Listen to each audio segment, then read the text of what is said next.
Hi, I'm Mary, a librarian and book reviewer with a focus on stories written for kids, tweens, and teens. Today I get to share with you this book called Bemused, Disney Hercules by Farah Roshan. This is the story of the Muses. If you've ever wondered what the Muses were like before Hercules, this is a great place to start. So, for 5 girls who are the daughters of a very overprotective mother living in a small town, everything seems to be closed to them. They have big dreams, but they're not allowed to pursue any of them. So, with their mother's birthday coming up, the girls decide to quietly prepare a performance for her, just like they do every year.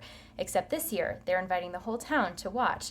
What they don't know is that their mother is a goddess, and they have very special talents and skills that will affect their neighbors in ways that they didn't anticipate. And when their performance garners the attention of Hades, it leads the girls on an adventure that leads them away from the world that they've always known into one that they never expected. This story blends the Disney version of Hercules with Greek mythology in a really unique way because it follows the Muses themselves.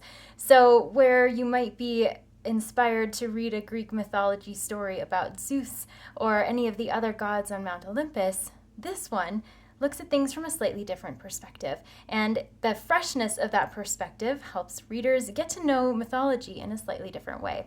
So it is best for an upper middle grade or early young adult audience because there's some romance, there's some family strife, there's a little bit of danger, and so there's a little bit of heavier subject matter than you might find in a typical middle grade story, but it's also lighter than a lot of young adult stories, so it's right on that border between middle grade and young adult.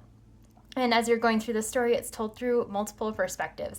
So you get to see the thoughts and behaviors of each character as the plot progresses, and that gives readers a little bit of insight into exactly how things are going, especially because the characters themselves don't always know what everyone else is thinking.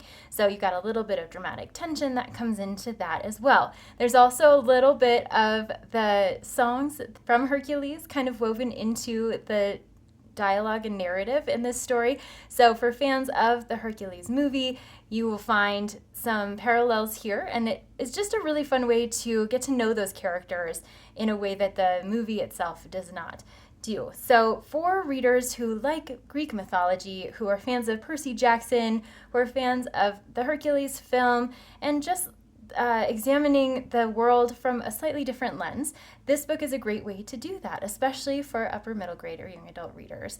And if this sounds like a great fit for you or for someone you know, I hope you look for it wherever you get your books.